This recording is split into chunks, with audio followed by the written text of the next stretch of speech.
Let's talk about the Complete Hammers Slammers Volume 1. Hammers Slammers is a military sci-fi series by David Drake. There are two more volumes in this dress. This is the original plus novelette, which was a short story collection which was published in the 70s, and he wrote them through into, I think, the late 90s, maybe even the very early noughties. As I say, By-N have a 3-volume edition of the Complete Hammers Slammers. So, in the future, this is the concept, different Earth nations have colonised the stars, and both ethnic and political tensions break out on those and between those planets. They cause conflict, and because of the expense and complexity of transport and of tech, military tech particularly, hiring mercenaries is a good idea. It's not a good idea. That's a big lesson of it, is just that war is hell. But it seems like it makes sense to hire mercenaries. And in this volume, in the Complete Volume 1, Hammers Slammers start as a mercenary outfit created by a colonel from Friesland, which is a planet. So Alwar Hammer is a colonel who is hired by his own government. He's told by his own government to create a mercenary outfit to fight a war. And they end up going into exile and travelling the galaxy for a time. There's obvious points of praise. Drake's writing is terse, effective, but evocative. It's always direct and to the point, but you get the point very powerfully, and the action scenes are very good. He's a very strong action writer.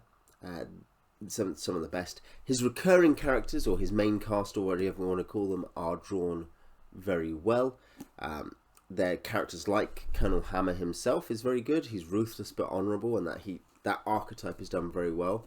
One story very early on, it may in fact be chronologically the third is, but loyal to his own. You define Colonel Hammer as loyal to his own, if nothing else. There's the elegant but psychopathically loyal bodyguard to the Colonel Joachim Steuben, and there's the conscience-wrecked tank leader Danny Pritchard. They're all very good characters.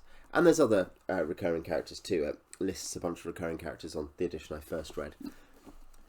But there are other things too that are worth praising about these stories. You know, you could say, well, they're easily readable, good action, military sci-fi, good enough for me.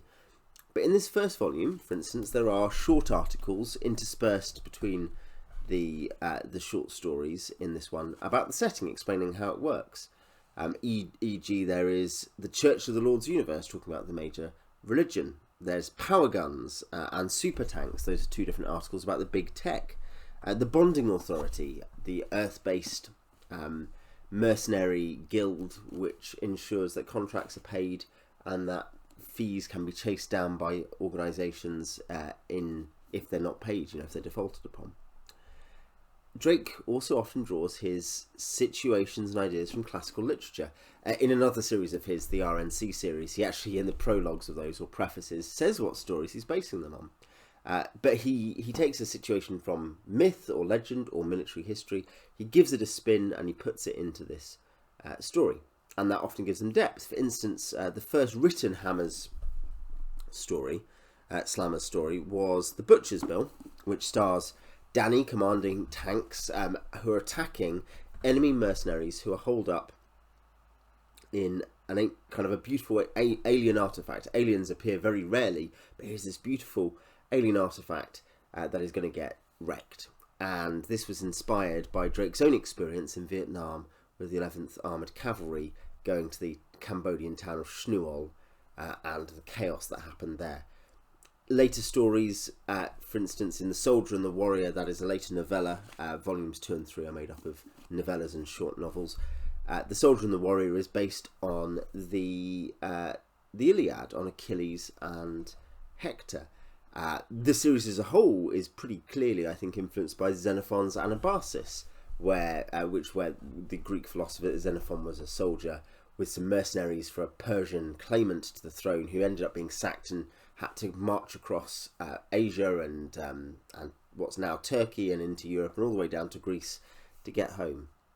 There's that sort of vibe to it. There's a constant resonance with wider human myth and wider human experience. And finally, I think, for me, drawing on that point about Drake's own military experience, he said explicitly this was, unintended at first, his therapy, self-therapy for his experiences in Vietnam. And there's a lot of care taken to present soldiering as David Drake found it. He talks about this in the afterword to this first volume, when explaining basically how the spectrum of military sci-fi in the 70s worked. You've got Jerry Pournelle, you got David Drake, you got Joe Haldeman, and he thinks Pournelle and Haldeman are probably better than him. But yeah, he says, clearly Hammer's slammers weren't saving civilization. Neither were they hopeless, alienated people. They were individually good at their jobs, and they trusted the other members of their unit implicitly. It's also and the idea he's trying to present there, and he talks about elsewhere as well, is that he wanted to present soldiers as real people, often physically and emotionally scarred, often in morally troubling work that you and I might disapprove of or not want to go into ourselves. But they're not monsters or wrecks by default. They are professionals who find loyalty and meaning in a troubled world by turning to the slammers. They find family, they find purpose.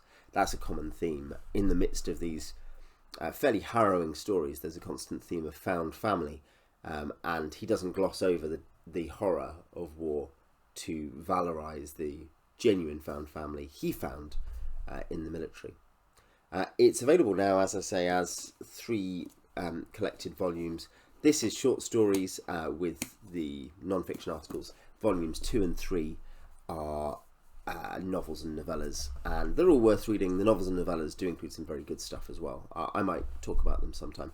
In this particular volume, I'd say my favourite stories are The Butcher's Bill, which I just mentioned, Cultural Conflict, which is a rare example of aliens coming in, Standing Down is pretty good, and The Immovable Object and The Irresistible Force, which are connected stories basically about a non-slammer stealing a super tank to join his rebel cause, and that's a really interesting pair of stories. So those are my favourite stories from Volume 1. If you've read any of the Hammers Slammers stories, I'd love to hear what you thought in the comments, and if you're interested in other military sci-fi, you could also give some recommendations to me. I've only read, a few authors in the area. Until next time.